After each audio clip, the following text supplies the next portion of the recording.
What's going on, everybody, and welcome to another episode of the Legion on Zoom. The Legion on Zoom. I'm a little high. This is Ches. Yo, and this is Miguel.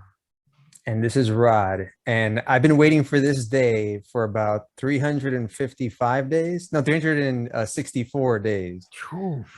Like, this is like the new Christmas right here. This is fucking Fandome. Yo, 2021. And you've been even waiting more than that because, like, Fandome, for the fans out there, DC Fandome. If you're a first-time listener, welcome. Thank you for joining us. I would recommend you guys follow us on social media, specifically Instagram at Legion on Zoom, and follow us on Twitter as well as at Legion on Zoom. And then go check out because it's still good. Yeah, yes, and YouTube, obviously. Because then follow us on social media just for us for our daily content. But then follow our podcast at either Spotify, Apple Podcast, especially if you're listening to us on an iPhone, go to Apple Podcasts and write a review. We would love this because that's one of the best places where you can leave a review. So leave a review there. And if you're listening to us somewhere else, if you can, leave a review. And then, especially if you want to see us, look at us right now on YouTube and leave comments on YouTube. Exactly. Rod is giving you kisses right now. That's how happy we are that you're watching us. And I'm staring into your fucking soul. Ooh. Ches knows shit about you that you don't even know. Okay. Yourself, yeah. Yo. But then go back to the first DC Fandome, which was last year. We reviewed it. We loved it. It was a fucking great time. Since then, Rod has been waiting for us for this. As soon as we ended that episode, the wait began. And it ended. Actually, you actually took part of the words out of my mouth because I was going to ask you, doesn't it weigh on your soul that you're back to waiting?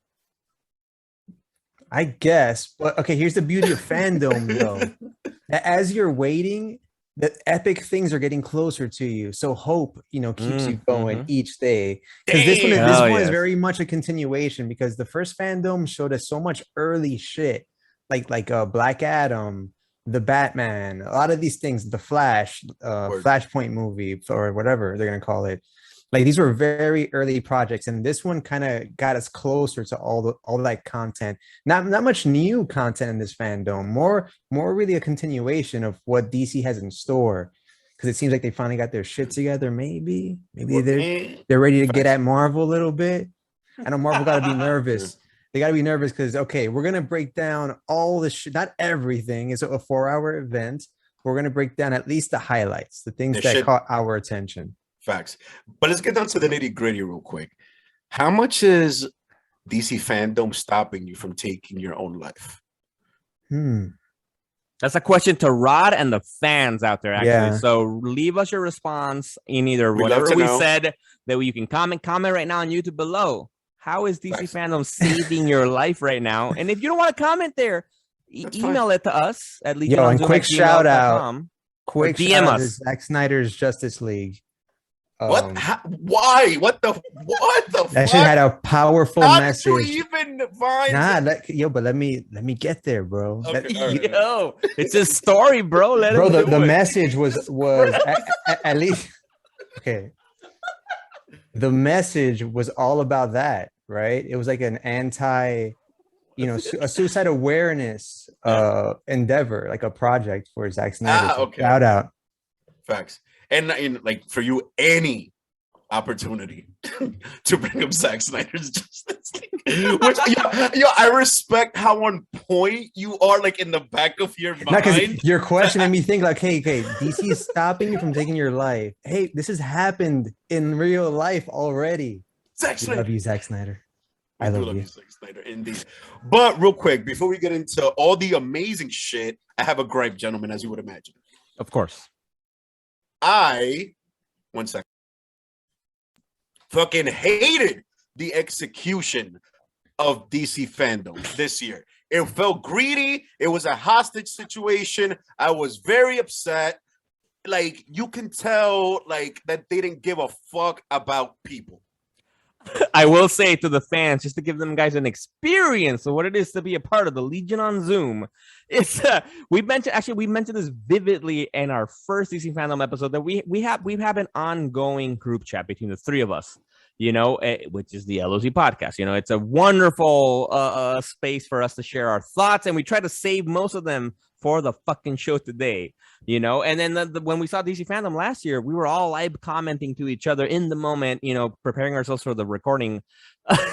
One of the first things I remember this time recording, the first thing we were getting messages blowing up, several messages at once, was Chess upset about DC Fandom, just hating on DC Fandom, asking us like, can you guys log on? What are you guys seeing? And we're getting Drod is just sending out some memes in response. There were shenanigans though. There were streaming shenanigans. Yeah, they were. Dude, fucking okay. So first off, the shit would not stream on Google. I think I had to use fucking like Microsoft Edge. I tried Edge. What? I tried Edge and it still didn't work. What about Firefox? And so Ches was like, go on YouTube, and it was also streaming live on YouTube. Yeah, exactly.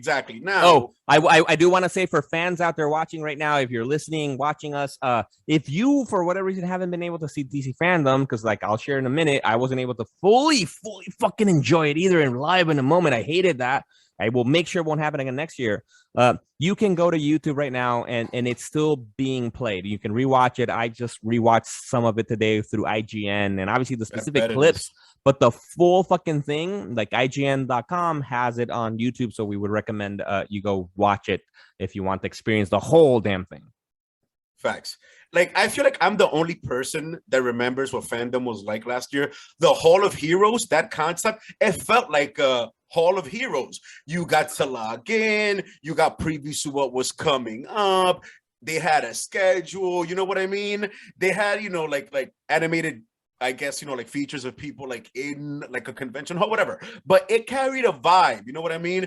And people were like appreciative after being in their house for so long. And then you get this event and it allowed you to pick and choose, like it was kind of like a buffet. This felt like waterboarding. Like, wait. How was it like waterboarding? Because it got poured on you all in one shot. Like it was here. 4 hours of non-stop streaming DC. I'm making that shit sounds a bunch great. Of hand nah, bro. Like yo, that got me so excited that I was gonna get 4 straight hours of just DC. Even the fillers, because they did have like they would show fan art and like small segments, and those were like the commercial breaks. So I thought it was fucking wonderfully executed.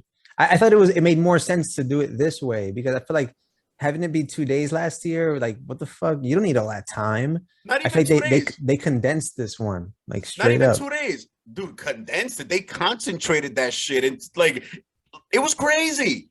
I would have done 1 day with the same format as last year. Allow people to pick what events. Not only do you not get to even see a schedule of what's coming up, you sign up to their website for no reason. Yes, I'll agree with that. I'll agree with that. There's no reason. But for me, the difference wasn't like, because like last year's DC Fandom, they gave you a schedule and you could like say like, oh, I want to add this on my calendar. And you got reminders and shit. Like, right, but you had no choice. Like it all still played in a steady. It's not like, oh, I want to watch the Wonder Woman stuff now and fuck the next, the whatever Shazam thing that happened, right? It's like it was still a schedule. It was still in schedule. Like you just have to wait for it to appear. The only difference this time was that one, there was no point to fucking sign up at all. And there was you weren't given the schedule beforehand. Rather, other than at the beginning, they kept telling you, all right, what's next is this and this and that, and that helped. And even about that, they were lying because they were being vague about shit. They were. Because they knew it. I spotted that shit right away. It's like, up next, Batman, and it'd be like, yeah, you gotta wait 3 hours. Yeah, like no, dude, it was so greedy. It was greedy. They force fed you all that shit and then gave you the like. Yeah, I'll give you that. But I will say, well, what do you expect? One, it's an entertainment business, and like they did it, but they did it right though the first time. They did it right. We're getting it for free. We got it for free. We didn't pay So shit what? to watch any so of this. what? Fuck Like, that. We're giving them we- our money with everything that they're showing us. He's like, hey, here's shit for you to buy. You Yeah, better yeah, show it to me for basically. free. Yeah. What the fuck? Like Like what? a I'm gonna pay expo. for Fandom? That's crazy. But like, I just feel I we would just pay for went Fandom. exactly. Yeah, I bet you would pay for Fandom Fandom. too. And it wasn't Yeah, if Fandom was in person, I would love that because like we just did New York City Comic Con If it was in like person, 2 I would weeks pay for before. Fandom. All right, question for the Legion on Zoom and for fans out there watching, listening. Leave your comments below. Leave your comments on Instagram. What was better if you went to both New York City Comic Con That's a or good DC Fandom? Ches, you go first. Comic-Con. Rodney. Damn. They're two very different things. Like, but if I had to, Because which I'm too much of a DC. boil it down. Boil it down fan. to which made He's you our guy, happier? Dayspring. Straight up, which made you happier? Bro, I woke up with a purpose on fucking was October 16th. Yeah, I woke up like, yes, today's the day, bro. I went to the gym, hype, thinking about all the Batman shit I'm gonna see later on. And then and afterward, it was like that post orgasm, like you're just chilling, like, whoa, like just absorbing all the epic content that we got. Bro, I felt like I had to play double dutch to go take a shower. Like that shit was crazy. As soon as it was what's that post-apocalyptic show? Why? No. Walking Dead? No. That was in Fandome. It was some weird shit like that is like the world ended. Yeah, Sweet Tooth. No. It was some minor shit where it's like they're at war. I forgot. What Oh it was yes. I the one that Oh, has DMZ. Well, Yeah, yeah, DMZ with Rosario Dawson. Yeah, bro. As soon as I saw Super fan. like, I didn't even saw who was like. I didn't even see who was in it. As soon as I saw DMZ, I'm like, I'm taking a shower. And like, because like you had to pick, in order to get things done, you had to make sacrifices. That's crazy. my comment to that is like for us on the East Coast, DC Fandom didn't start till like 1 p.m. Like, why are you just showering at 2 or 3 p.m.? Like, you could have showered earlier. Come on, bro. Schedule yourself, man. Don't worry about my life. As an American, I get to shower whenever the But fuck I want. let's dive into the content. Okay. Wait, but as we do that, my answer actually, I agree with Rod. It's they're different things, but I gotta go with Fandom.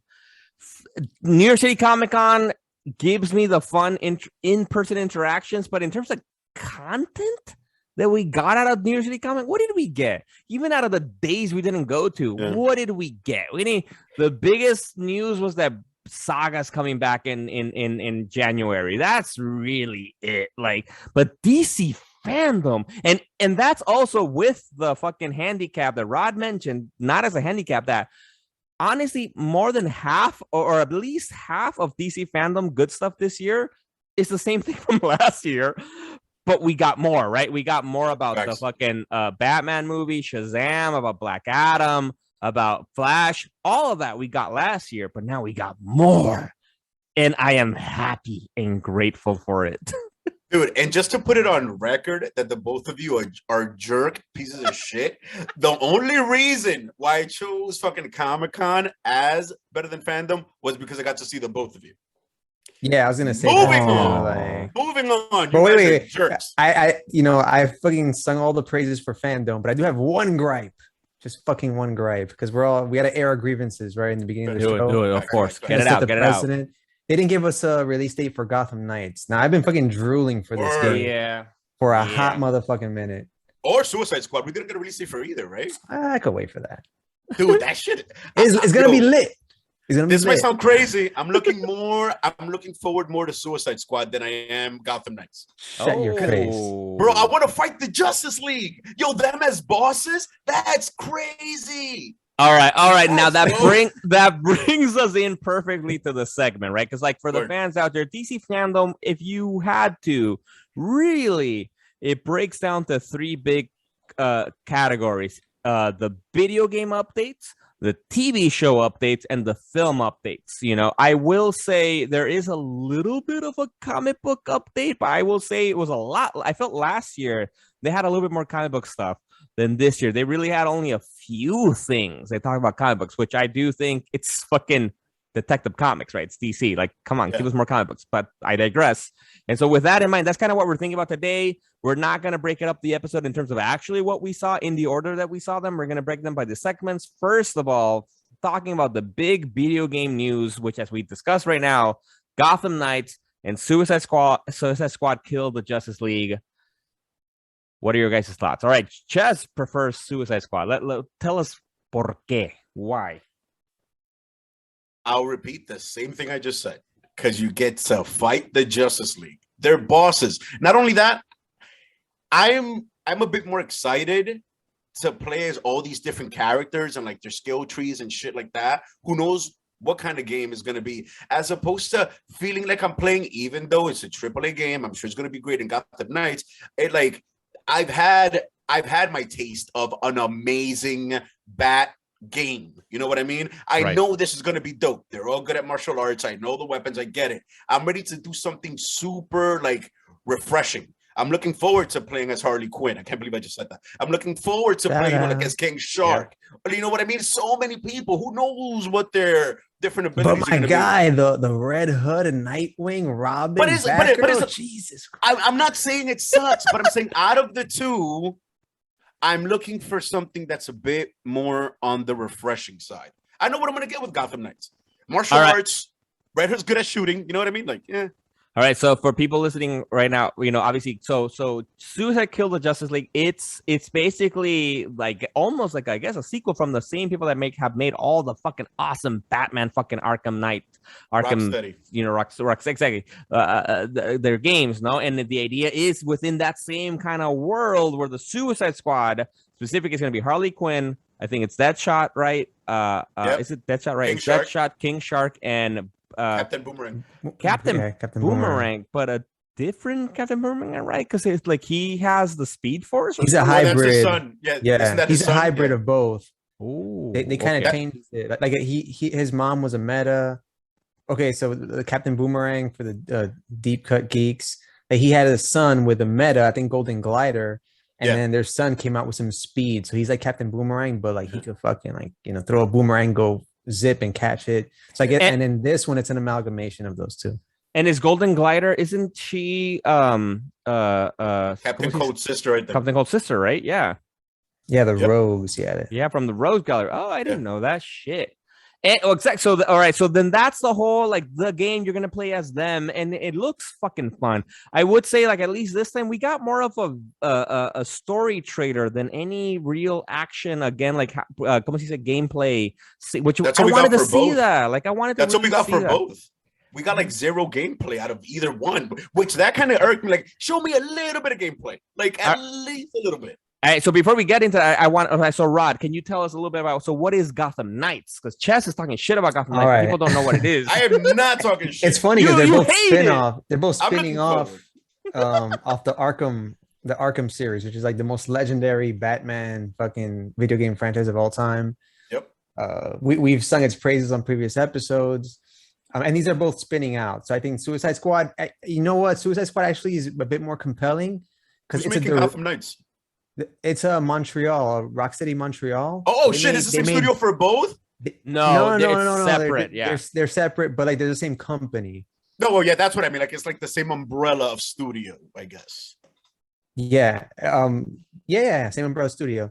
So, and they made the other Batman game, Batman Arkham Origins, which was like a loose prequel, like for the hardcore geeks. Like it wasn't necessarily continuity, but anyway, let's not get too geeky. So, Arkham Knights is essentially a soft spin-off off the Arkham series, and you get to play as the characters I mentioned, and you're going up against the court of, Gotham Knights. You're going up against the Court of Owls.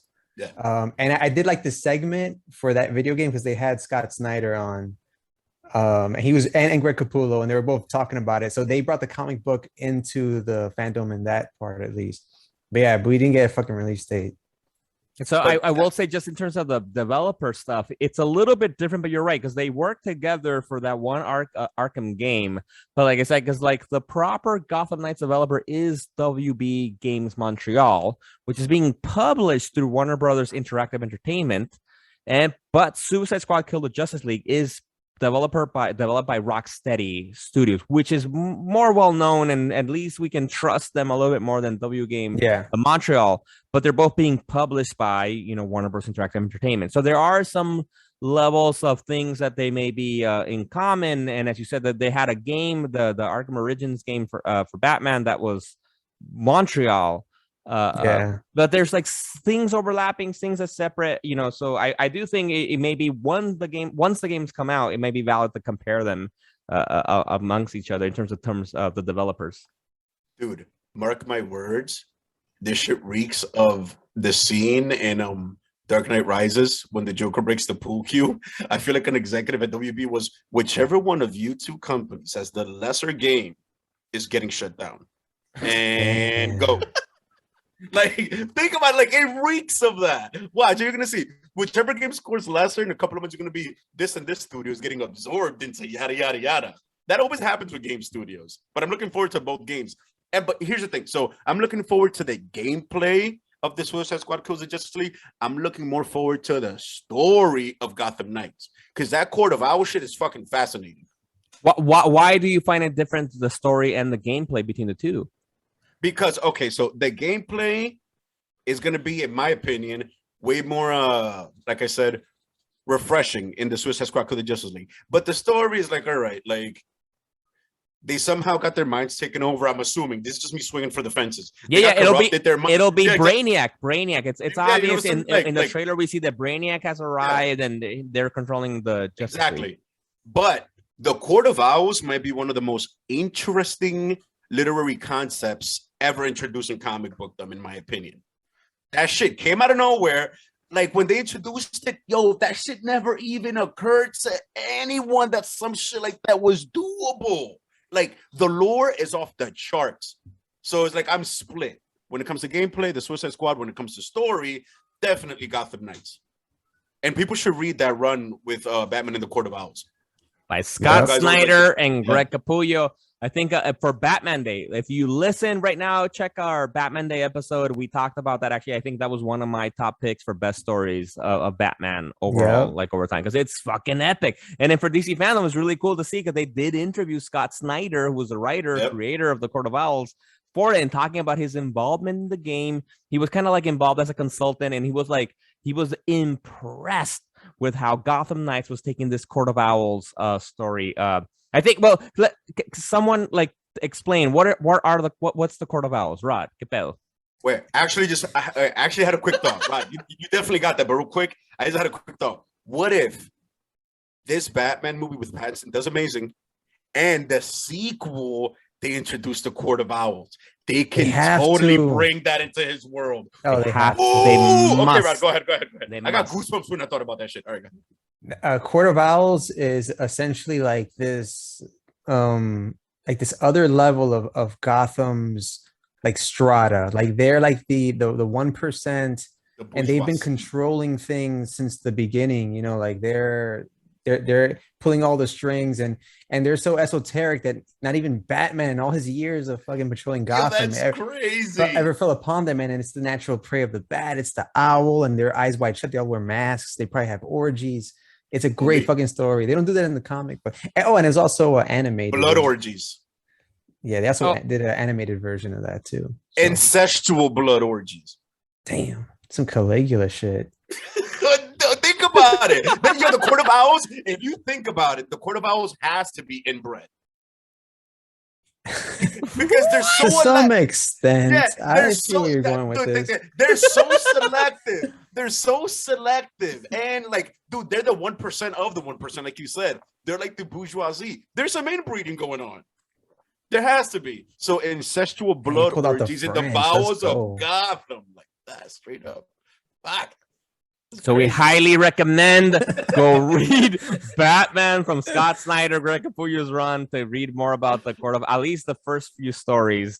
And then, because that's what's fucking exciting. And I agree with Ches. I'm more excited about the story in Gotham Knights, right? We get first of all, how badass is to play as the Bat family, right? Like you get to play as fucking Batgirl, fucking Nightwing, Red Hood, and Robin, which I forgot. Is it Damien Tim. or Tim? It's Tim. So, but it come looks on. like Damien. Yeah, like some kind of mix. And Yeah. and it's all this whole thing. Batman supposedly is dead, and it's because of the Court of Owls. And you get so that's just it looks fucking cool, Yo. man. Do you guys think that you have to fight Batman at the end of both these games? Oh no, but Oh. I'm sure at one point you have to fight, Batman on the Suicide Squad one. My maybe thoughts the exactly. short one, Like too. my thought for the Suicide Squad one, you will, but for the Court of Owls one, I think it's gonna be one of those things where he's not really dead and he comes out at the end or something like that. But actually, fun thing about the Suicide Squad one is that it's against the Justice League, as we've said. Brainiac, although they haven't named the Brainiac, but they're showing us his technology. So it's obviously Brainiac is in Metropolis and has taken over the Justice League. But we at one big thing that was different in this trailer that we got is that we saw Wonder Woman doesn't seem to be possessed by Brainiac. So there's a few scenes where we see Wonder Woman saving the Suicide Squad by like slicing somebody with her sword. And there's this scene where Boomerang's like, "Oh, I was about to do that myself." It's, kind of funny. And then we see Wonder Woman fighting Superman. And so it makes me wonder, like, do we get to play as Wonder Woman? That'd be dope. That'd be pretty fucking dope. Because other than that, like, we saw the Flash and we saw Superman.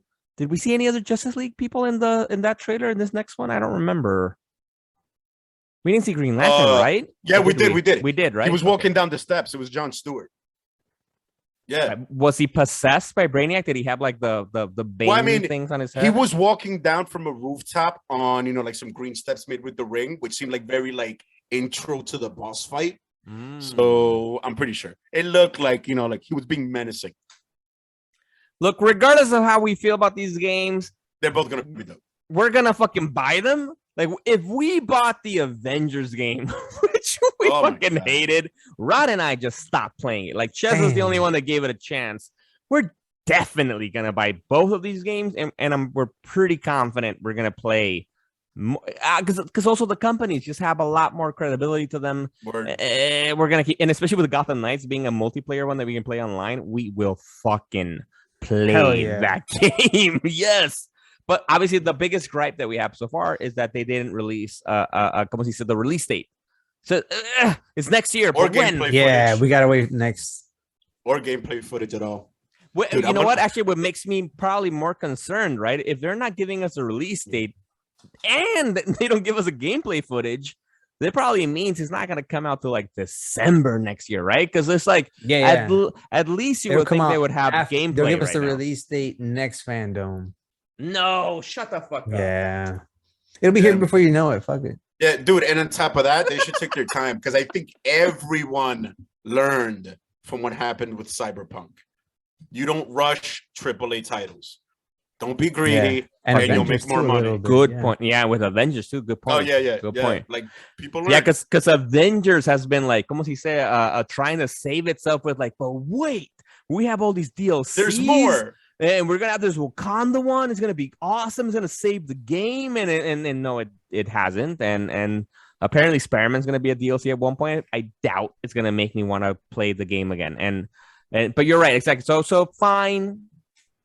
Take your time to make sure to give us a good game. But like we've been saying, this was last year. We were exposed to these trailers first, and now we got a little bit more of a trailer. I would think at least in a year.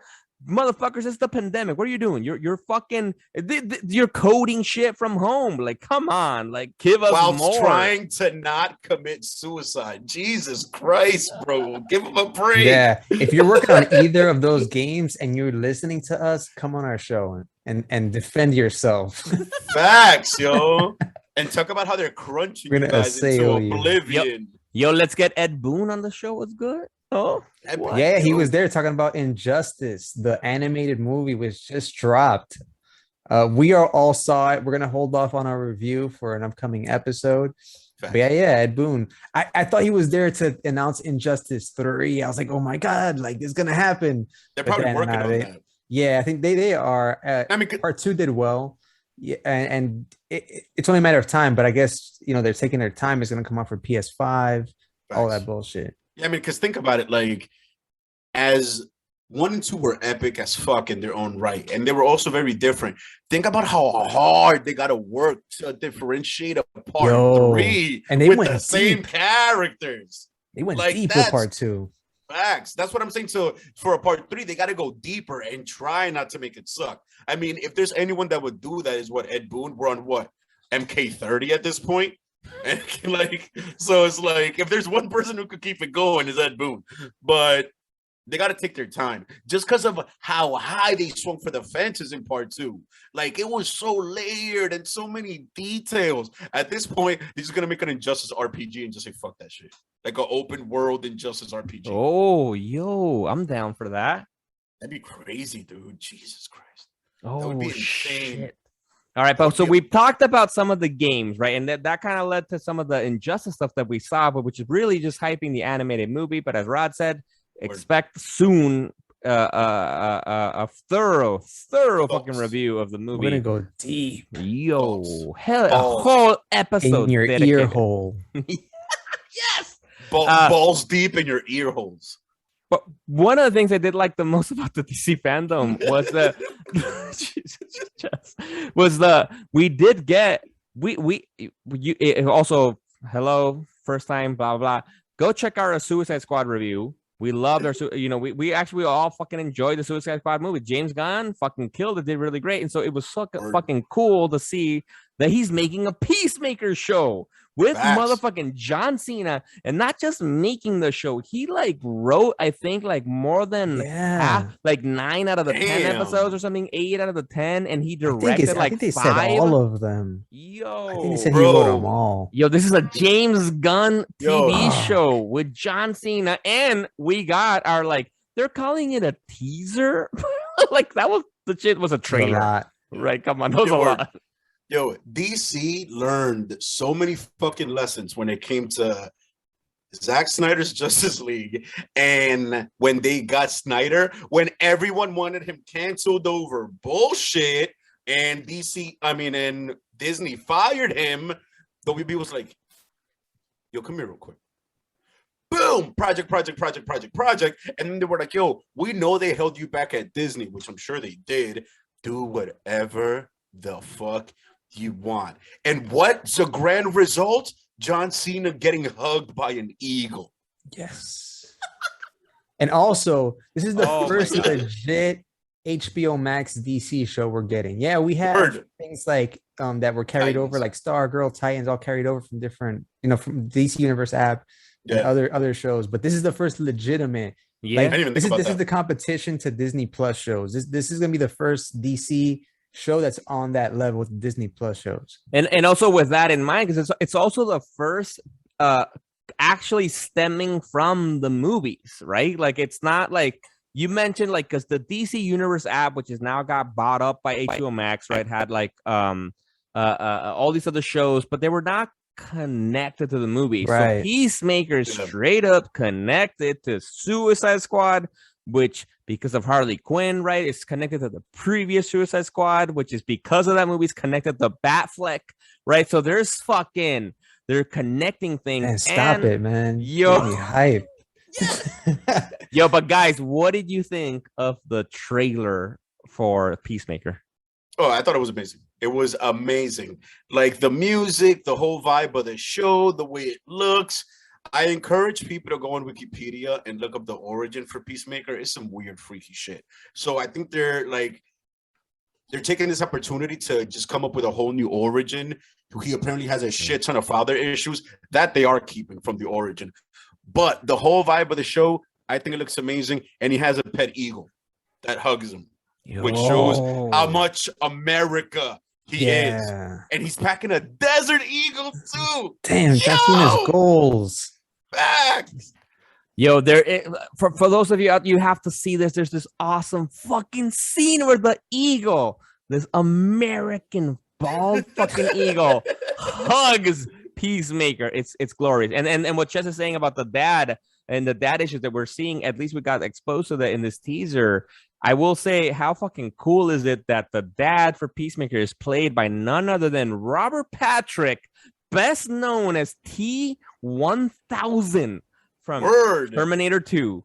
that I'm with this. I'm like, yes, I'm all everything about it was cool. I have no complaints about the fucking trailer. Yo, shout out to T-1000. One of the most ruthless fucking villains ever. Yeah, Terminator 2 is legendary status. OD. Rod, what did you think of the fucking Peacemaker trailer? Well, okay, I really dug the Suicide Squad movie, and this is like a sequel to that in a way. I hadn't even thought of it that way until now, but like I fucking loved the movie, so I want to see more of it. And we're getting like they're gonna branch out a bit more into the DC universe. We get another like character. Remember, Ches, like you're talking about how there's these similar characters in DC. We got another one called Vigilante. Doing this show. And I'm getting like Deadpool vibes. You know, it's gonna be like a comedy, but gory. I'm fucking sold as fuck. I'm gonna watch the fuck out of that show. Do we get a release date for that? I believe I posted it on the page along with the trailer, but at the moment the date escapes me, and I'm just filling air until Miguel pulls it up and he's about on it.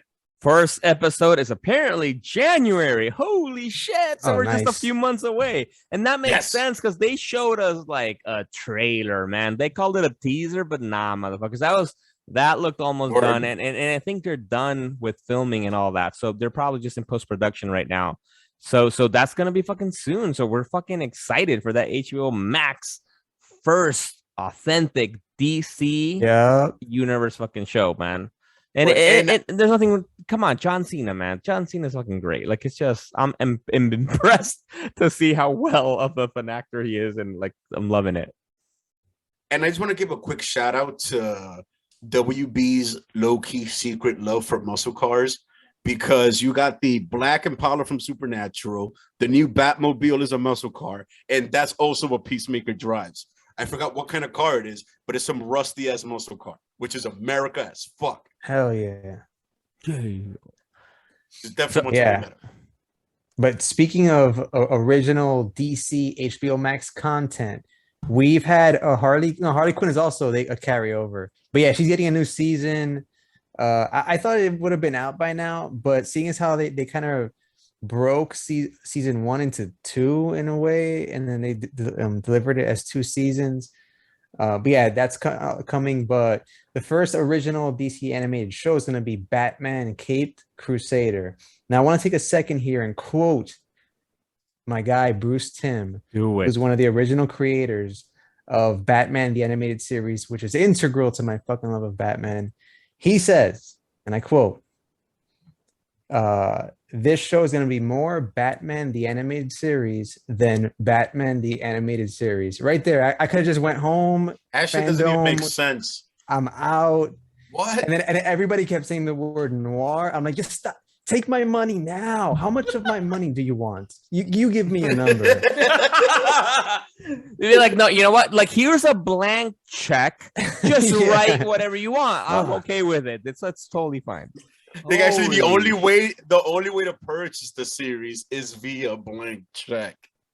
That's the only form of payment they accept.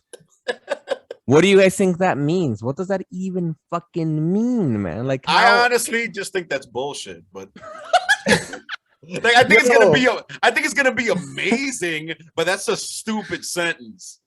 Dang, what? Yo, the hate is real tonight. That doesn't even make it. Okay, I'm gonna say it. This version of the Batman the Animated Series is more Batman the Animated Series than Batman the Animated Series. Yo, to me, it makes perfect sense. Rod, elaborate. Okay, all right, because, for example, I know I'm long overdue for a treatment on this series. Yes. But of the entirety, because you know I'm a diehard fan. If you guys are fans out there, please reach out to us. Tell us what your favorite characters, episodes. It introduced so many characters, as well as expanded on characters that we've known, like Mr. Freeze, Two-Face. Anyway, but give it one more rewatch before you review it. There were limitations, like for example, you couldn't like shoot somebody in that show. I mean, Jim Gordon did get shot, by the Jazz Man, which is one of my favorite episodes from the animated series. They don't show him get shot, but they show him on the ground, and it's called Officer Down or something like that. I don't remember, but yeah, but that's kind of as far as they can push it. And even after that show aired, they stopped kind of including actual firearms in what's quote unquote Saturday morning cartoons. But yeah, so what I think he meant was those things that we couldn't do back then, we're on HBO Max now. We could fucking do whatever we want. You want to show Batman fucking? This is the time to do it. Yo, that shows how toxic we are, because I was thinking about the same things. Like, so we get to see Batman fucking. As long as he's not fucking Batgirl like in The Killing Joke, I'm not. We've already seen this. What the hell? I'm not with. Yeah, that shit was stupid. Give us Selena Kyle Christ. Again. I don't know. Yeah, word. Yo, shit, that blonde Selena Kyle, right? She was blonde in the first 2 seasons, and then she had the brunette, right, for the Batman and Robin adventures, no? And you know what's crazy? That I just realized that I never thought of before. Another reason why I hate that Barbara and Bruce moment.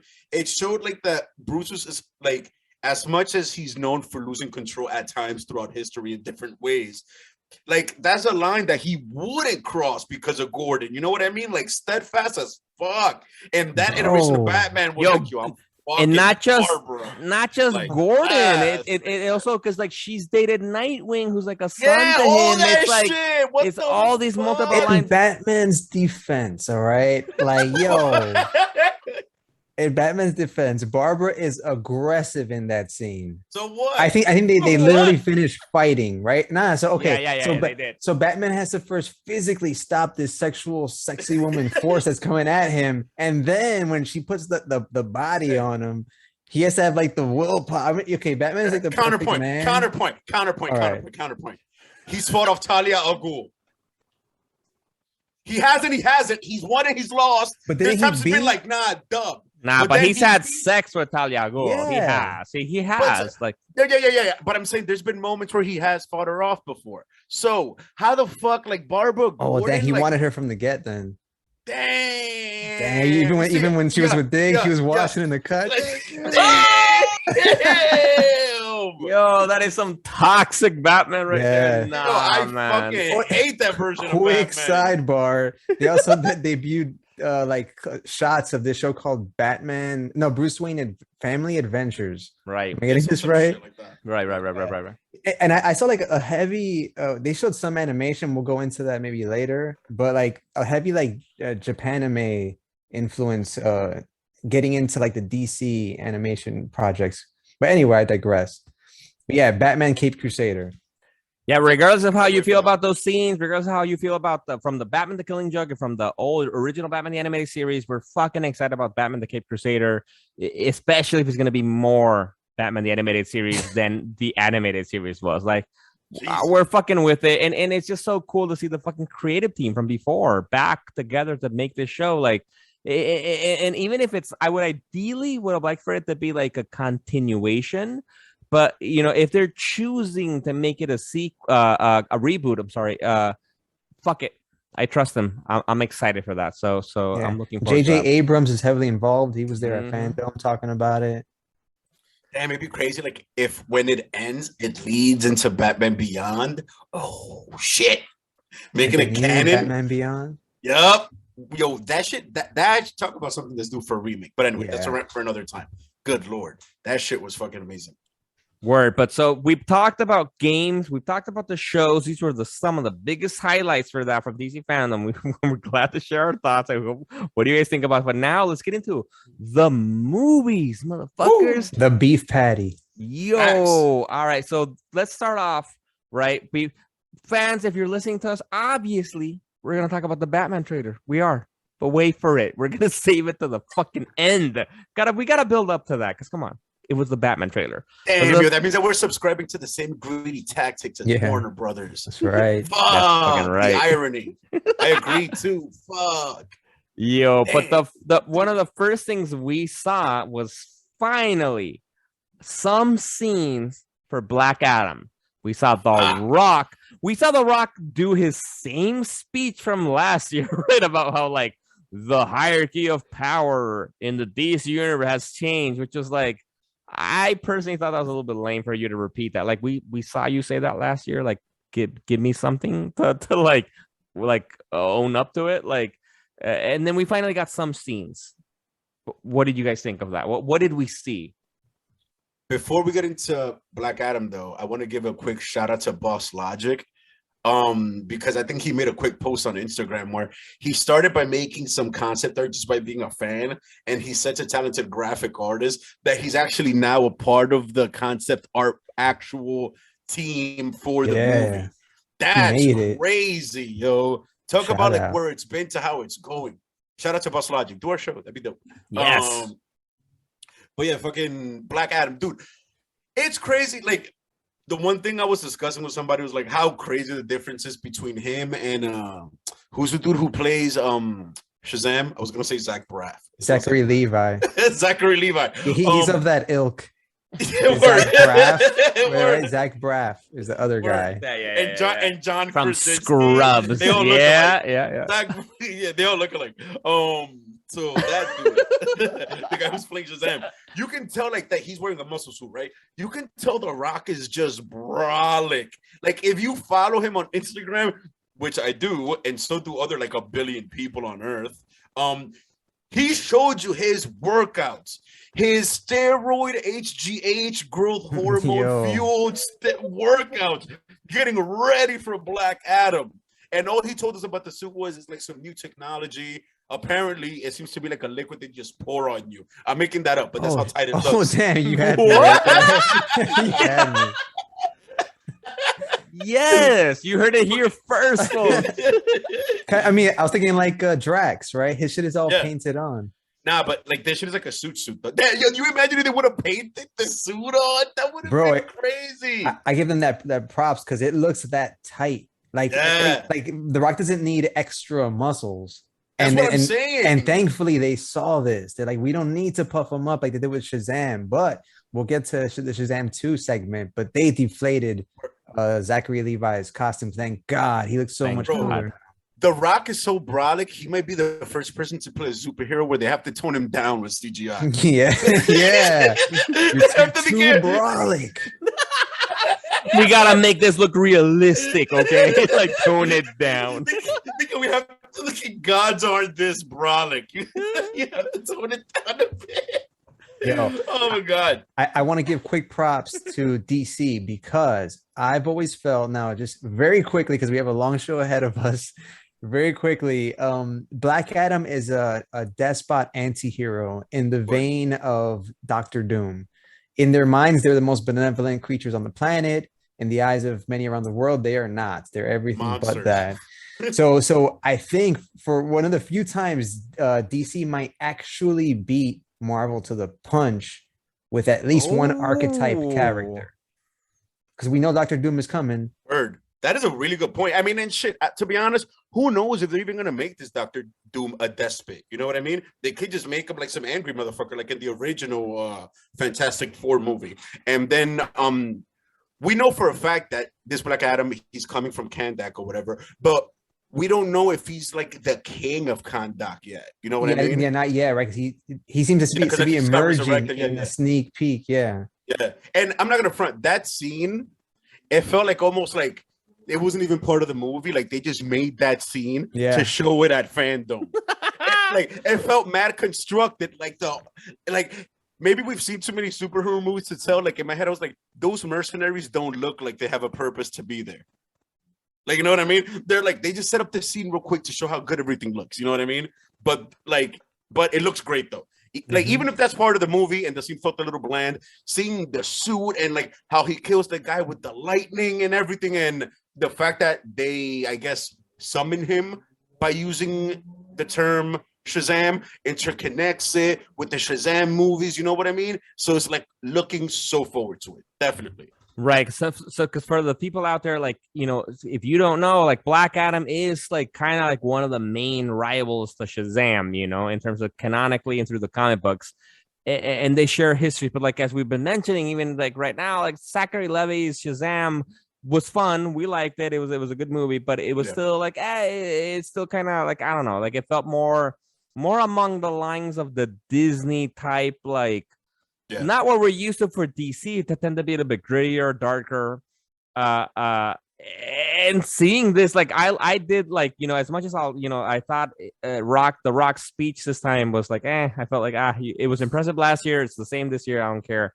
But the trailer was the teaser was cool, exactly, because you're saying, you know, the moment we saw him pull up one of those mercenaries and then fucking, you know, shock him with lightning, and then it's just nothing but like the fucking la calavera, the skull and bones, the skeletons, Mexican. fucking like standing there was like, yo, okay, like we haven't seen like a death like that, like in DC, and to think that this is the same person, like that we saw somebody get shocked, burned to a crisp, like, whoa. I mean, and then wait.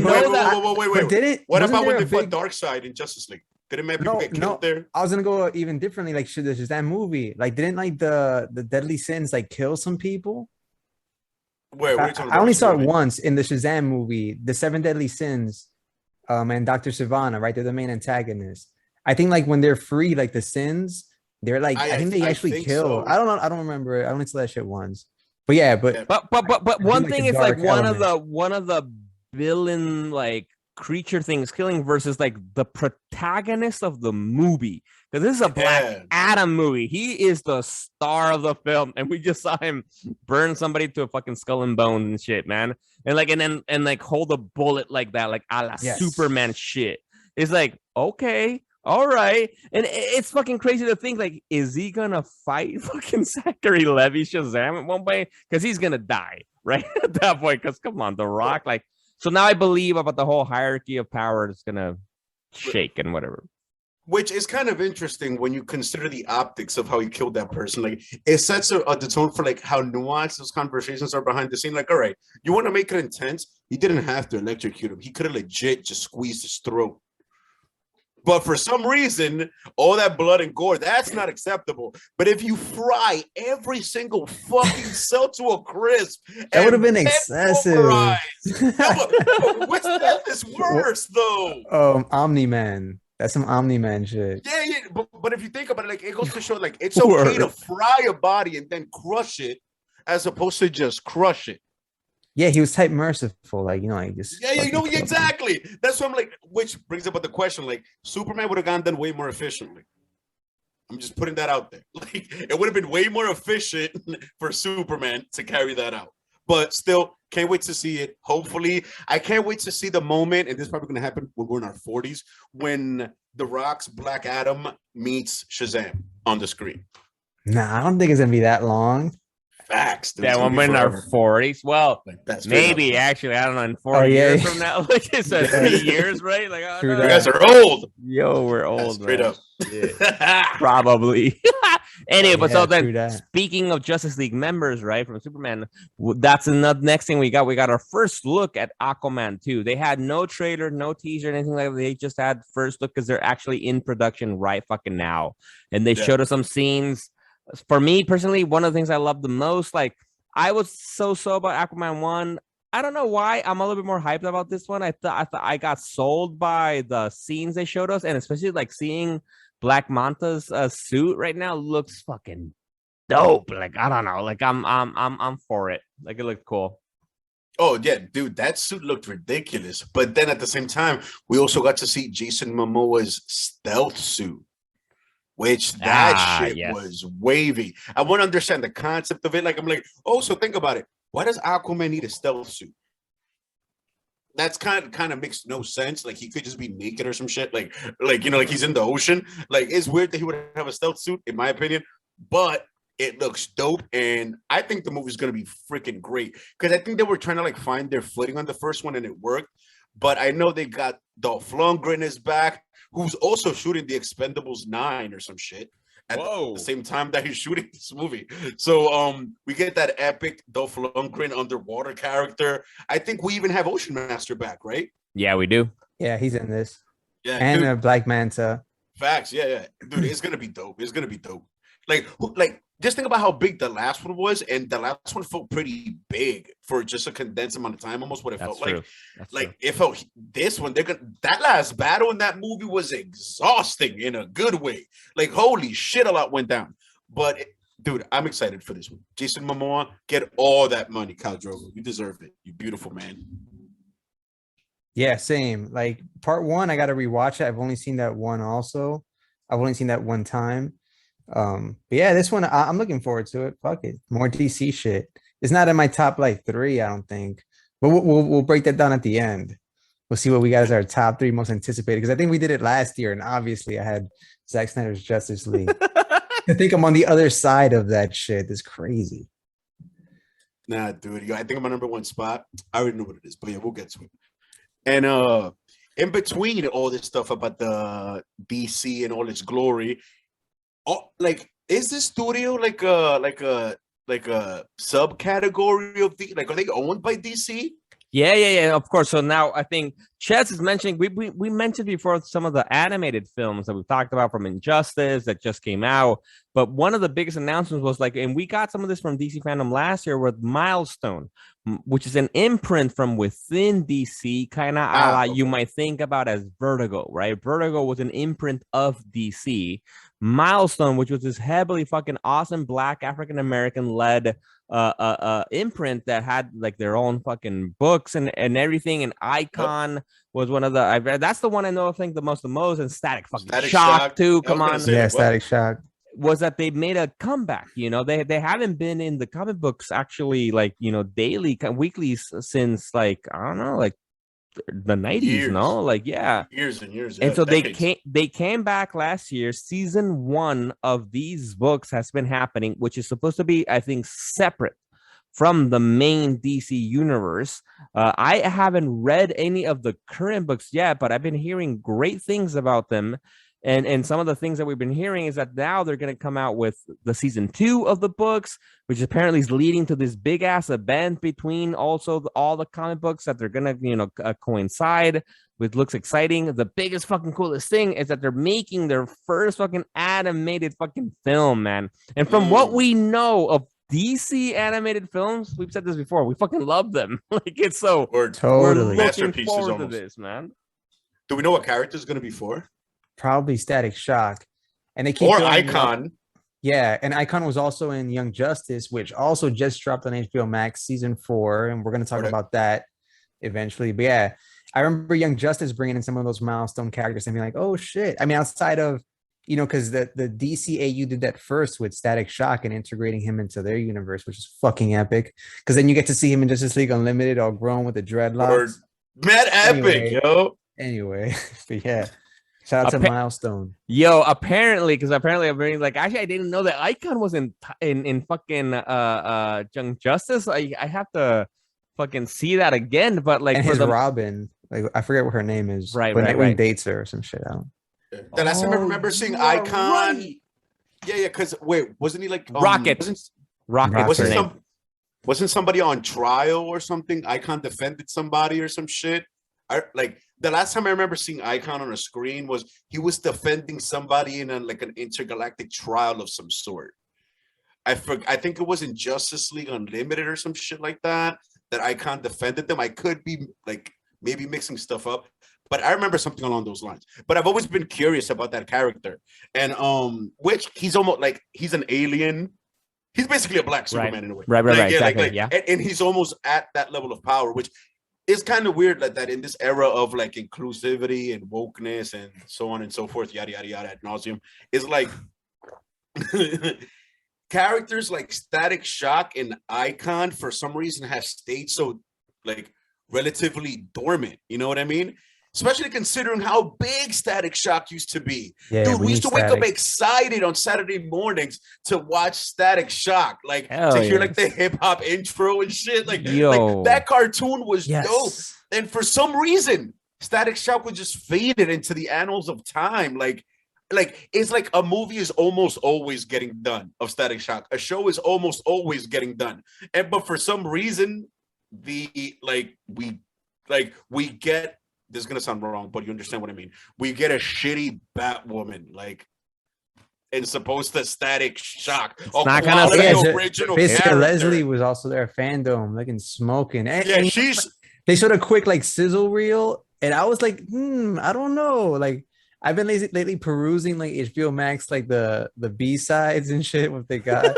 Like I might check that. I might give it a shot. That reel with do it for us, with her man. and the villain chick. I couldn't. I watched that shit. I was like, ew, nah, that shit man, was yeah, trash. And Luke Fox, he was there. He had a little That segment. was There's a whole section I don't know about the actor's Batwing. name. Yeah, dude, I'm gonna go on Wikipedia and find out in what every episode he's in at Batwing and just watch those isolated clips. right. Because I will that say, looks amazing. like, I don't know who the creators and the showrunners and the screenwriters are for Batwoman, right? Because we're bringing this up because Batwoman is one of those few shows out there that are like led for the most part by a black cast, which have Javisha Leslie as Batwoman after Ruby Rose left. With actually right now breaking news, we've seen Ruby Rose has been commenting about why she left the show for real, besides the comment that she had before, and apparently has been a lot of just like abuse and physical abuse, kind of like from the showrunners, and just continuing to work on the show under unhealthy and harmful circumstances. Obviously, we're watching this, we're reading this. We'll talk about this more on the show once we know more. But we have Javisha Leslie as Batwoman. We have I don't remember his name either, but who's playing Luke Fox as Batwing? Cameras Johnson. Which is fucking exciting, right? Because before that we had Black Lightning, which we all kind of freaking loved, and then the show and the series ended, right? And so it's good to see all these things. But I will say, bringing it back to Milestone, it's one of the things that's exciting about Milestone, which makes you want to read it more, especially after seeing, because it was in the interview was led by the Milestone producer, which is Reggie Hudlin, and the co-founder for Milestone, which is Dennis Cohen, who's also a well-versed writer for DC, who is a co-creator for most of the characters from Milestone imprint, is that they're all about their culture and bringing one of the things they were saying in the interviews was about, like, how Black culture, African-American culture in the U.S. has really left a big mark in most creative outlets, right? In music, in film, and all these things. But we don't really have a Black African-American like legacy in comic books. That's one of the few art forms where Black African-American culture has not like done its thing, and so I'm excited to see them growing like that, and I'm excited to see this animated film. I kind of really actually do want to read the books, because as Chess was saying, I love the Static Shock show when I was a kid, man. Like, it was fucking dope. Let's be fucking honest. How many like persistent Black tier A heroes do we really have? I'll name Jon Stewart. Can we even go around? Yeah. Like, really? Like, Steel. That I said once again, tier A, persistent. Like, Jon Stewart is in like a lot of different films. Black Lightning, part of the JLA. We're talking about only DC or Marvel too, or only DC? Because it's DC Fandome, I guess, only DC. I mean, in right? general, but for example, Steel, we just got Steel reintroduced now because they dusted him off. When was the last time you saw him before that? Like, in Superman and Lois, for people out there, highly recommend watch. And we also had a really nice segment about Superman and Lois, which was just them walking in the set about the home. Yeah, I loved it. It was stupid. You don't have to watch it unless you're a fan. It's cute. I liked it.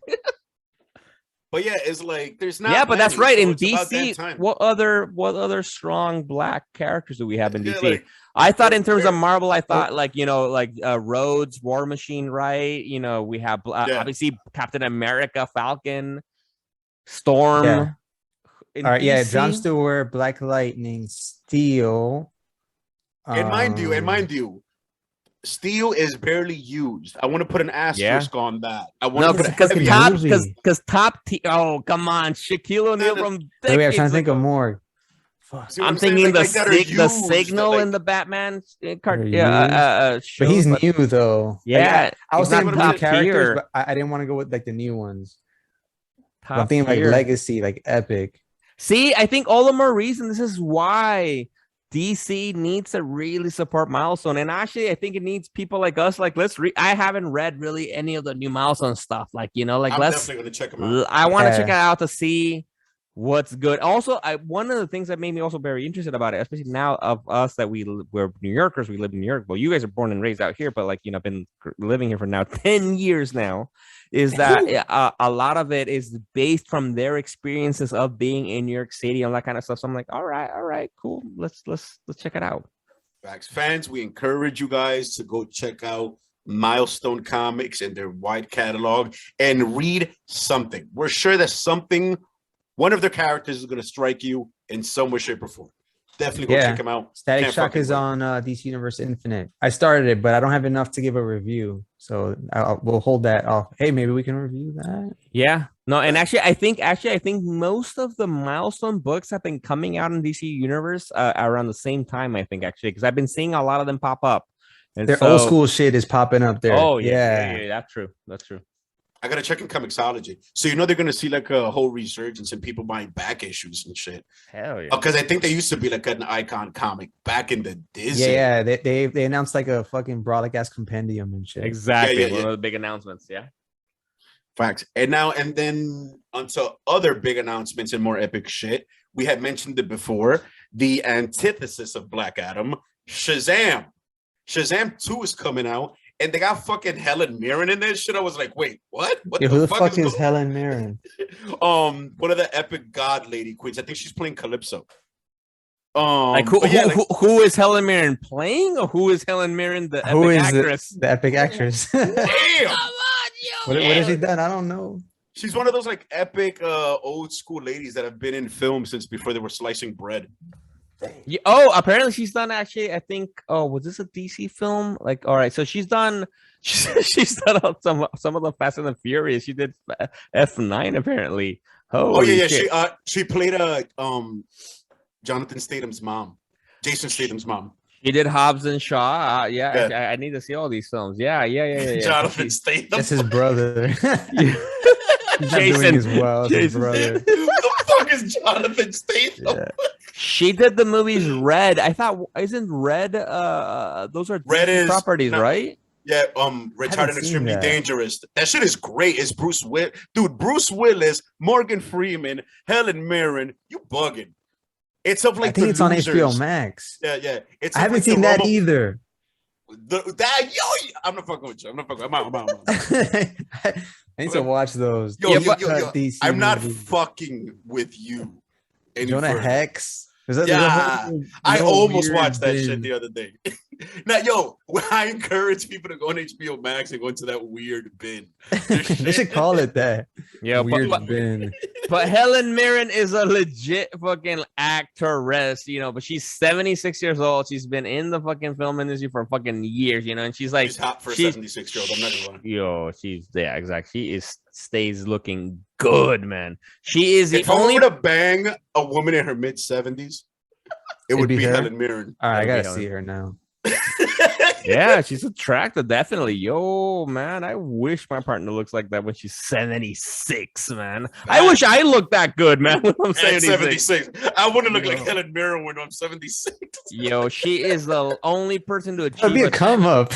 If it's at 75, you're you. At 75, then boom, 76 comes and you're this fly ass, sexy, cougar old lady.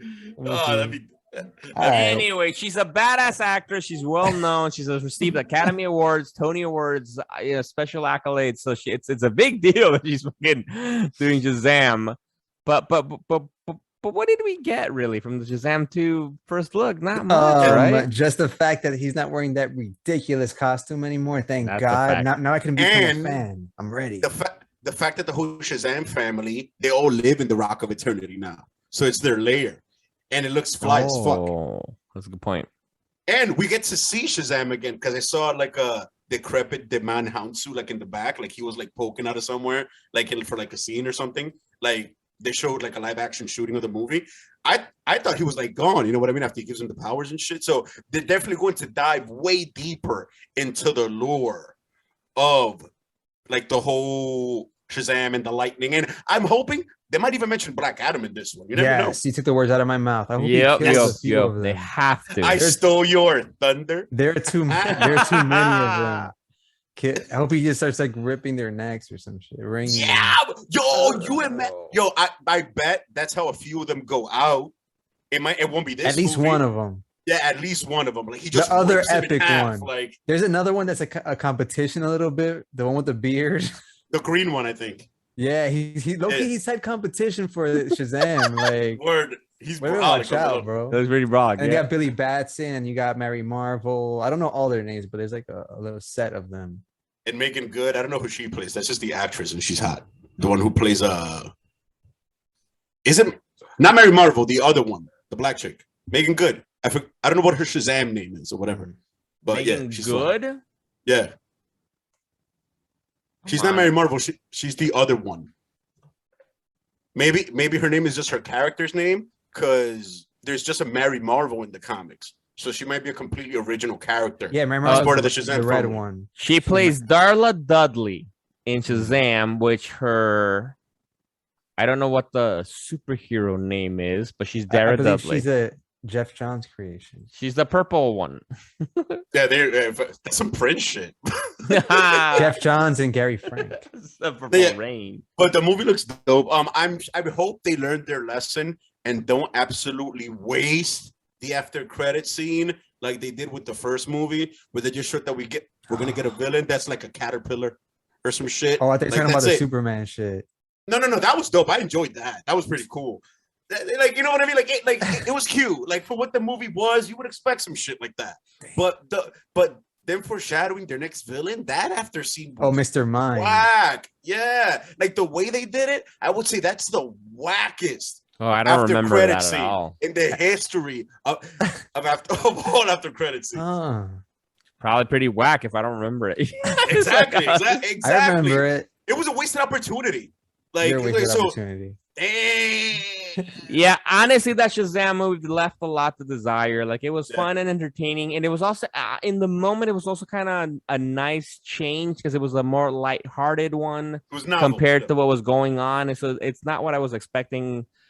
But yes, let's hope for the sequels. Like, they kind of let loose a little bit more. They and from bringing it back from the beginning, from the Peacemaker show, we really hope that Warner Brothers fucking learn from this, right? About like, look, if you found a really good director and a really good screenwriter that have a vision, let them fucking do it, man. Right? Yeah. Just like you let James Gunn do it, and just like you're doing it. It seems like with the Flashpoint movie and the Batman movie, as we're talking about with Andy Muschietti or something that's doing Flash, and then Matt Reeves with Batman. Do that with the Shazam sequel, and it seems like they're doing it with Black Adam too. Like, it seems that they're kind of letting The Rock and whoever the director is. Who's the director? The Rock. He's directing. Yo, The Rock is directing. I want you to shoot me like this. Producing. He's Black Adam. He probably wrote it. Yeah. Shit. Yo, all right. Call this movie The Rock. All right, but let's. Rock of Eternity. It could work. Yo, but we got to talk about the next one. So we just mentioned it right now quickly. Yo, we got our first look at the Flash movie, man, which we've been talking about this a lot. We got the Flashpoint, which is one of the biggest things that we got exposed to from fandom last year. But this time, we got a little bit more. Thoughts, fellas? Yo, they showed what money can do. And by that, I mean the difference in between Grant Gustin's quote-unquote top tier, high budget, mad years in, relatively garbage suit. It's good in its own right, but relatively garbage suit compared to Ezra Miller's new suit. Holy fucking shit. They went with the Flash from Injustice, right? For the main show him, he gets a full body shot. It's kind of dark. He's in like a cave, but that's the Injustice suit though. Like, because then they show him clear when they get up to the house. Elements of New 52 Injustice where you have like lightning always like flowing through him and shit. But shout out to Jim Lee, he was up in there too. Fandom. Word. But then somehow we have another version of Ezra Miller who has a bat suit on with a Flash logo spray painted. I don't even know what the fuck that means. All right, I think here's my theory. All right, so we get a shot. Yeah, that's the 89 Wally West, who's just like a regular dude, like was that boner guy from WandaVision? He's some random dude. Nah, and then he's involved in this epic adventure. And he's gonna be like the comedic relief. I mean, we already get Ezra Miller as kind of comedy-esque. But I think this one's gonna be like pushing it a bit more in that direction. Like that Ezra Miller, because we're gonna have these two Ezra Millers, right? The one we know from the movies, and then this Ezra younger version with the bat suit with the Flash logo on. Oh man. Yeah, the crazy part is like, who knows? Like, with the Flash is it's impossible to speculate where he got this suit from because the Nightmare verse, when he comes back in time to talk to Bruce, that's super deep in the future. He has a fucking suit of armor on. He has a shitty mustache that looks like Miguel's. Like, it's crazy. But my mustache ain't shitty, people. If you're listening to us right now, go to YouTube and watch this beauty, man. It's a whole beard. It's a whole beard. It's not just mustache. Trust me, I'm saying this 100% out of envy. 100% out of envy. Bro, shave a lot. It'll happen. Shave angrily. I end up with mad jagged, bloody skin. Now I'm good. But then so it's impossible to say where this epic Ezra gets this fly ass suit. Like, you can, like, you know what I mean? They show sequences of him spray painting the boots. Somehow he gets the Flash ring, which is like, I didn't even think they were gonna go that route. Like, yo, dude, there's just too fucking much. You see what I think is Batfleck's cowl on the floor. Yo, it's into the Batverse featuring the Flash. Yeah, now, basically. That's the pitch. And guys, I think one of the biggest things I don't think people have really mentioned a lot, because like we got a teaser really from the very beginning of it, and go to Legion on Zoom on Instagram. You'll see the teaser there. Don't go see it at YouTube. Don't look for it. Go look for it at our on Instagram account. Facts. It's that it starts with Ezra Miller really straight up saying, you know what, we're doing it right now, right? So he's like, I don't really have much to show you, but we'll show you these little bits and pieces. And so far, and then the teaser begins. And guys, it's Michael Keaton speaking throughout the teaser. We hear motherfucking Bruce Wayne, Batman 89 talking. And one of the key things he's saying, he's like, you can travel the multiverse. You can travel timelines. And this is the timeline you are trying to save, or to preserve or something. He said like that. It's like fucking, it blows my mind because I think it has to do with Flashpoint, because then when he says that, we see that scene that he's approaching his mom. Because for people out there, the whole thing with Flash is that his mom was killed when he was a little kid, and his dad was framed for the murder, which we later find out it was Reverse Flash with his time travel wackiness that kills the mom, and then leads to the things to happen for him to become Flash down the road. And in the original Flashpoint story, which is awesome book and a good DC animated movie, created by Jeff Johns, we see Flash travel back in time to fuck it. Let me stop the murder. And then creates this fucking Flashpoint universe, which leads to one Batman that we've talked about before, which is Batman's dad, Thomas Wayne, becoming Batman. I don't think that's going to happen here, but I think something like that's going to happen, because it seems like Michael Keaton Bruce Wayne is asking like, why are you, I don't know, like it's intense. And also we're showing, as Rod said, we see like quote unquote younger Ezra Miller in the scene, because there's this awesome scene at the end where we see fucking Batman 89 cowl from the back just walk through the Batcave, and we see Ezra Miller from the young Ezra Miller, current Ezra Miller Flash, and Sasha Calle as Supergirl standing there asking, amazing in this suit, asking, "Are you in to Batman?" Like, yo, I'm all about this. I love this. I'm excited. And then you just see the super stiff ass ears just rise with no movement. He's uncomfortable as fuck in that. But imagine they just pull out the legitimate costume. They don't change shit. Imagine that'd be wild. Because we did see some concept art last year. Yeah, and now we get like the silhouette of his. I mean, cowl. on the if you think about it though, like the fact that they went through the Nolan trilogy, there has to be some functional upgrades made, not even aesthetically, but functional upgrades to put an old man in that suit. Yeah, that's wild. You'd think that they'd always make his neck like pliable. And no, not even that. Not even that. No, not even that. Batfleck rocked it, so he rocked the stiff joint. It was still lit. No, but he turned his head though. His wasn't that stiff. No. His looked more mobile. Bill Keaton's was like turning at the waist. Like that shit. Not even crazy. He can't even turn the waist. He turns his whole body. Yeah, like RoboCop. He turns on his heel. But dude, I wonder if they're gonna do the scene with the letter. And yo, Mark my fucking words. I think they're gonna do the scene with the letter, but every Batman gets a letter, both Batflick and Batman 89 Keaton. And for the fans, all right, what the scene with the letter is at the end of Flashpoint. Thomas Wayne writes this epic ass letter about why he wants Bruce to stop being Batman, because he never knew that after he died, his son basically went insane and became this fucking night-dwelling vigilante who's completely closed off, basically borderline schizophrenic, paranoid. Like it's wild. So like when he learned that that's what Bruce became, like it floored him in a sense emotionally, because he never thought his son would become that. So he writes this epic letter all in cursive, and that matters to me. I don't know why, but when Batman, so Flash gives the letter to Bruce at the end of Flashpoint, and it's one of the few times in history, well, I think maybe the only time you see Bruce like shed a tear. That's crazy, and of course he would. Batman's whole shtick is his parents. So for Bruce to get something that's like current in his life from his father, that's mind-blowing. There's no way that they're not gonna do that in this movie, yo.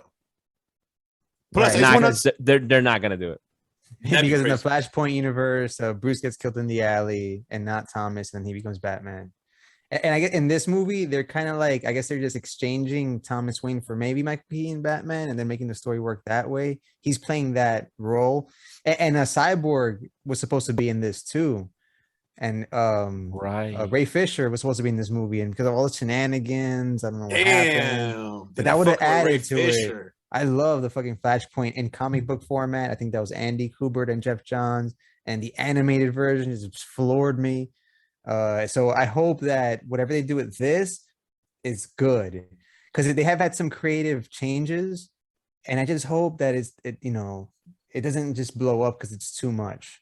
Yeah, word. Yes, exactly. Because they're including new things, right? Like Supergirl, right? So it's like, why do we have Supergirl when they have the story? I'm hoping they'll probably just explain it like in a way where, like, what if, right? Like, what if Kara Danvers escaped, Krypton only, and not, Superman.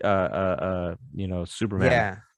So that would work, right? But like, I feel it's like, Damn, and also, you could make the argument that this movie can be tying up some loose ends from the Snyderverse, because Man of Steel, there were 2 capsules in the Kryptonian ship. One was empty. Maybe the Flash plucks her at some point in the timeline. And because her suit looks just like Henry Cavill's, but it's Supergirl version. And then that's like the Batfleck cowl. Yeah, so they can close off that, because that kind of like plot thread too, like just tied up in a nice little ribbon for us deep cut Snyder fans. That would be amazing. And we got a treat, because at the end of the trailer, you see Ezra pulling off the tarp of the 89 Batmobile. So we might not even get to see it in action, or we might. That'd be dope. We will. We have to. But the fact that we get to see one of the coolest versions of the Batmobile again, because even though I do hate Keaton and I hate that bat suit, I love that Batmobile. The Batman 89 Batmobile might be one of the best Batmobiles we've ever had. My least favorite conversation. Oh, we're not. Like, of all the times that we've beasted on our favorite Batman shit, like, I don't think we've ever been like, which is the best Batmobile? Oh, my favorite one is the Tumbler from the Christopher Nolan series. That thing is it's amazing. It's what every Batmobile should be. My least favorite, of course, is the George Clooney one that has underglow and is the least stealth vehicle ever made. Oh, the tricked out one. Yeah, that shows a torpedo of light. Tricked out. Word. Well, I think that's a good segue right now to talk about the awesome shot we got of the new Batmobile from the new Batman movie. We finally got our first official trailer for Matt Reeves' The Batman, right? Because we got a teaser last year, but now we got a full-on motherfucking trailer. And I've seen the trailer a million times. I'm gonna watch it again after this. I'm gonna call it right now. It's gonna be the best Batman film we've ever seen. Yeah, bro. Ever. I'm calling it. Guys, debate me. Challenge me.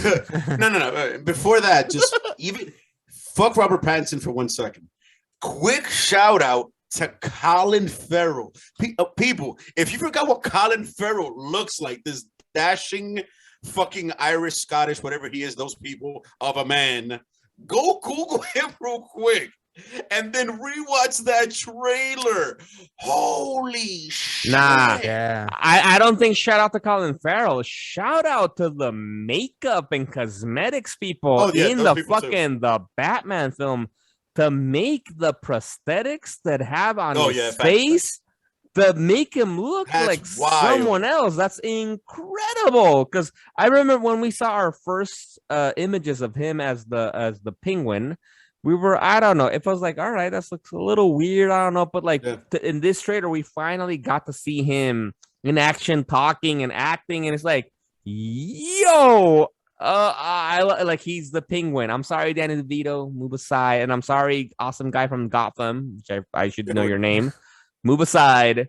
Colin Farrell's gonna kick ass as the Penguin. Dude, he looks so different as the Penguin. They could have just not cast him and cast somebody who looks more like the character they put the prosthetics on for him to look like. That's how crazy it is. Fuck. But his acting so far has been amazing.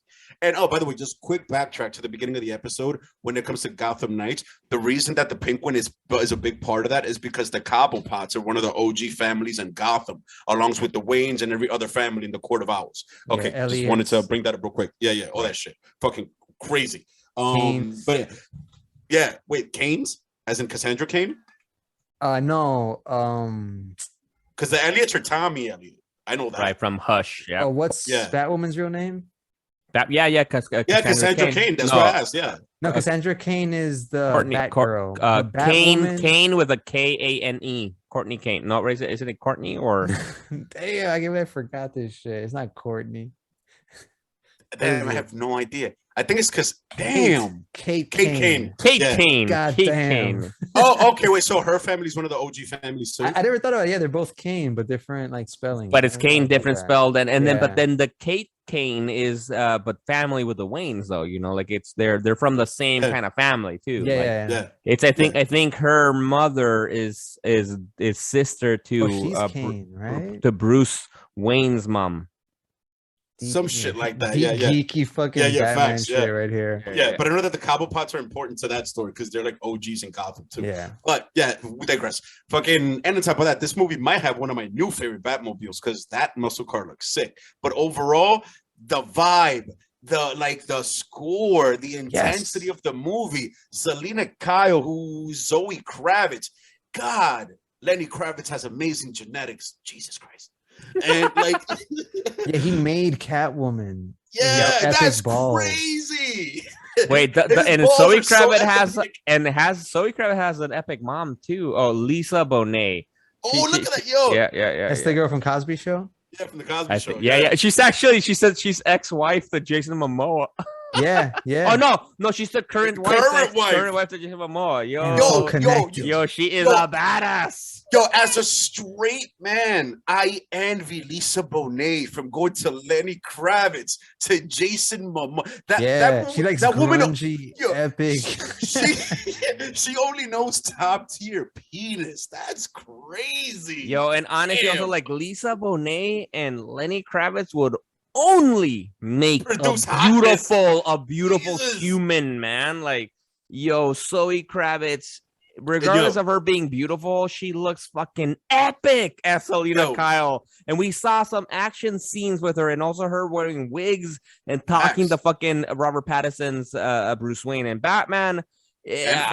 Fighting. It's just like this awesome scene where she just jumps off a fucking building. I'm like, I'm sold. Oh yeah, she is Catwoman. Like, really good.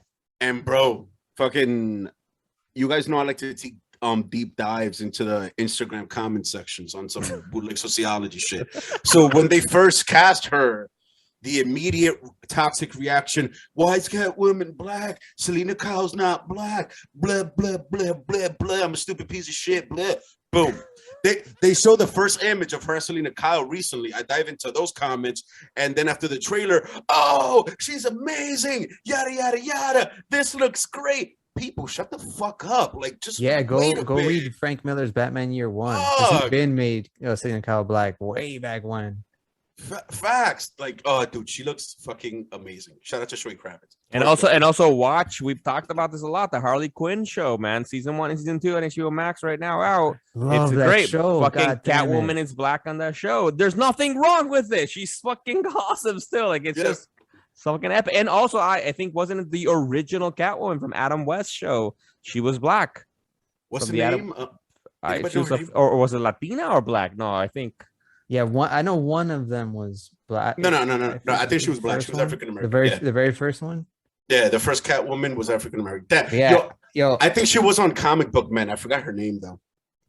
Yeah, I kind of agree. I hate to say it, but in my head I was thinking the same exact thing you just said, Miguel. I was thinking, without even seeing this movie, it's kind of already my favorite Batman movie ever. Damn, this is scary. I'm scared. I'm having an identity crisis right now. I don't know what's happening, but I like that they're doing this emo gothic. Come on, man! Like the Crow-esque. It's Batman. Like I not only do I gravitate toward just that emo goth shit in general, but to bring that element into Batman, which has been done with neo goth with Tim Burton's movies, things like that. Yeah. But this one's just taken it to a different level. Matt Reeves even said that he wanted like a rock star kind of a personification of Bruce Wayne. And he couldn't have picked a better fucking actor. I mean, I'm not very familiar with Pattinson's work, but the look of him, he seems to be a serious thespian and shit. He's played on Broadway. Shout out. No, I haven't seen really much. I don't think I've seen any really of his movies because obviously, like, he became famous with Twilight. I didn't see those shit, right? But I think he made a film that either was nominated for Oscars for Academy Awards with Willem Dafoe. That I'd like to watch now, because of that, just to really see his acting chops. I don't remember the name of the movie. But yeah, and I would say it was something that was funny about Robert Pattinson because he was talking shit about like how he's not working out for the film or any kind of stuff like that. There was this one scene where we see him removing his shirt from the bag and his back looked okay. Come on, like he looked like he's been working out. Like I don't have that kind of back. He's just trolling. Yeah, it's just trolling. Yo. I mean, shit. On top of that, there was even that one scene where he said that he's been obsessed with the character for a really long time. So, dude, you don't take on the mantle of the Bat and do it lightly. Like you play that role well after Christian Bale and afterwards. Like when you take on that role, it's like you're taking on the mantle in the comics. It's serious shit. Everything else before that was a joke. I'm sure like that even when Keaton did the movie, he didn't think about it as deep and dark as Christian Bale thought about it when he did it. You see the difference. Like I'm sure he took it seriously, but it wasn't some deep dark shit. Yeah, exactly. Was more tortured than Michael Keaton's. Yeah, which is how Bruce Wayne actually is. He just. Let's wait for this old Bruce Wayne and Flashpoint. Let's see how he's. Yes. like that's one thing I'm looking forward to. I want to see how things work out for Michael. Exactly. Oh my god. But back to the Batman. But back to the Batman. Like the movie I mentioned was The Lighthouse. That's apparently the movie that he made with Willem Dafoe, who's also in Aquaman. I think he might be in Aquaman 2 as well. I don't know which we should recommend. Nah, I saw him in the trailer. Okay. But like the shots. But I wanted to take back. I have seen one film with Robert Pattinson in which he was motherfucking epic, which was Christopher Nolan of the Batman trilogy fame. His last movie, Tenet. He was one of the main protagonists in Tenet. And I loved it. I'm like, I like Robert Pattinson there. I'm like, and then now with the trailers that we've seen as him as Batman, I am all for it. I like this emo version of Batman. I have no complaints. And dude, the obvious shit, real quick, for the first time in history, probably even for the only time in history, because there's no way it's not sustainable. We have 3 people playing live action Batman at the same time. Michael Keaton, Ben Affleck, and Robert Pattinson. It's legit into the Batmanverse for us, just like Ryan mentioned earlier. And I'm loving every fucking second of it. I'm looking forward to the montage in this movie when he makes that awesome Batmobile, because that shit is going to be gritty as fuck. There's no way he's not going to have a Batmobile montage. That'd be wild. When we get a training montage, there's a question. we're gonna get montages, I'm sure, and it's something I like about montages. Rocky 4 is one big montage. Yeah, Facts. he gets in the car, the music is playing. He's training like 8 times. It's a 2-hour montage. And one thing I like about this movie, going back to the emo part of it, that I feel it's something we really haven't seen, is I really do feel, at least from the trailer, it seems like this is Batman's really year one, right? Nice. Although we got Batman Begins, which was an perfect fucking origin story for Batman, but I don't think we got a lot about him really figuring out how to be Batman. Like, he kind of learned it kind of fast, you know, like they covered a lot of ground. They cover a lot of ground. It's like when that hour, in almost those 2 hours that we saw the film, right? But like, I feel this film will really show him learning what it is to be Batman, and like all those and struggling with his own demons, no? Because we see him like emo, right? Like he's reacting. At one point, we see him talking to what we assume is the Riddler in Arkham or prison. And he like just punches the fucking window and the glass. I didn't even understand what he said. I think he's like, "Where's the girl?" I don't know what he said. Like, I didn't understand, but he's like, "Rah, rah, rah, rah." It's like, okay, cool. And he's like bunching a bunch of Joker type kids, who one of them is actually Tim Drake from Titans. And he says like, vengeance to them. I'm like, I feel like this Batman's more unhinged, you know, like he's like more like, he's like this close to like I feel like he's barely right now figuring out his line that I'm not gonna kill people, right? And I feel like it's gonna get tested here, you know, like he's still. I'm looking forward to comparing another class of montage. When it's I hope we get a montage when he makes the suit, because this shit could start with the suit already made. Like, they don't necessarily have to show that part. They could show him upgrading the suit via necessity, you know what I mean, throughout the movie. But I want to see him make that shit from scratch. Yo, I hope this movie gets like an old school soundtrack, like with like rock bands. You know how you used to do it back in the day? Like, there'd be a score and then a soundtrack. Ooh. No, on the low.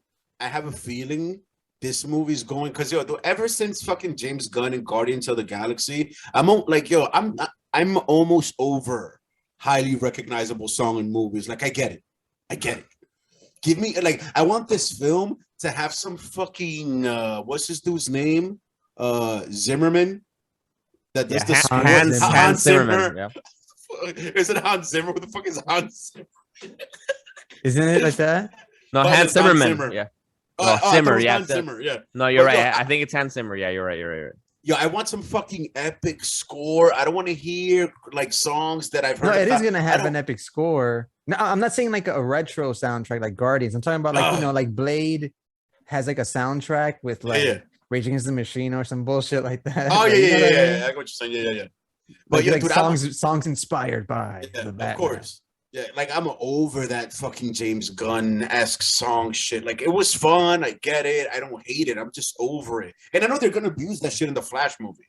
Like, because he's traveling through time. So, of course, you're going to get fucking smacked with hits wherever the fuck he goes. But, like, that's one thing I can say I'm done with. I could take more James Gunn, but cool it on the music. Like, you know your shit. I get it. But I do think actually, so for in terms of like what Rod is saying about a soundtrack, right? Like because honestly, I don't remember until like the last Batman films, like from back in the day, you know, from Batman Returns and Batman Forever, like we got like fucking awesome, like Seal, right? Like, you know, Kiss of a Rose. I recently like started listening to that song again. Yo, it is beautiful. It's a beautiful Rose. Yo, and it elevates Batman Forever as a film, like on the fucking strength of that fucking one song. No, and then we have songs from U2, from fucking the Smashing Pumpkins. We got a lot of the Prince fucking had a song. Like, come on, in the original. He basically Batman. he wrote the soundtrack for the first one. Yo, but then Danny Elfman did the score. Exactly. So we've had awesome. I do agree. I think we should get that for the Batman, because at least we do have confirmed. So it's gonna be Michael Giacchino. I don't know if I'm pronouncing. He's who's going to be the composer for the Batman. He is one of the most epic composers out there for films. He's done shit like he's doing the next Spider-Man film actually, but he's done Jurassic World, The Incredibles, Ratatouille, Up. Super 8, Coco, Star Trek, Incredibles. I'm with it. I'll your take fucking that. Planet of the Apes, all the Spider-Man films. Apparently all the Mission Impossible films. That dude is rich as fuck. Jojo Rabbit, a lot of Star Wars. He did Rogue One. Oh, yo, fuck. He's working right now on music. Yes, on the Batman. Yo, does it get frizzled hair and shit? Just writing notes. I'm not fucking with that guy. He's composing. So the music is gonna be epic for the fucking film, but I do agree we should get an epic soundtrack to go with it, man. Because that trailer was intense, man. Guys, that last scene, man, when we saw fucking the Penguin, fucking Colin fucking Farrell as the Penguin escaping epically in a car, and this explosion. He's like, "I fucking got you, finally, Batman." And then we see Batman in his awesome muscle car bust out of the flames. That and then the fucking, como he said, the upside down scene of him walking epically with the explosion behind him. Oh God! No, come on, take my money. And to be honest, I'm almost surprised by like the level of gear this Batman has, because we've also seen pictures of him like in a bat cycle and shit. Like, so it's like it's year one, but it's like, how deep into year one are we? like it's like the last quarter of year one. But the car kind of falls in line because it is just like a muscle car that he's driving. He's saving like money there. It's not like the Batfleck, which is my favorite Batmobile, by the way. It's the Batfleck one, because that shit was like a race car with all kinds of artillery on it. It could make turns. Anyway, so when I was like, we had discussed in our thread that like I could totally see that like Pattinson becoming Batfleck, like it's almost the same timeline. I can totally see that muscle car being the iterations of the Batfleck Batmobile. You know what I mean? It's almost of the same nature. Like he started there and ended there. Like the shit just has like it's an exoskeleton with mad gear in it, like just fucking tons of shit. But yeah, just that's just me for speculating wildly. But either way, that Batmobile is cool as shit. It's essentially like a big shout out to like the Dukes of Hazzard on the low. Hell yeah. No, and it sounds like, and I think it fits the whole year one thing, right? Exactly, because it's like in Batman Begins, it was kind of really obviously cool, right? That he immediately kicked it off with a Fox. What's his first name? I forget. Lucius Fox, and he's like, like we're working all these things, and they just happen to be working on a Tumbler, right? Which is epic fucking Batmobile.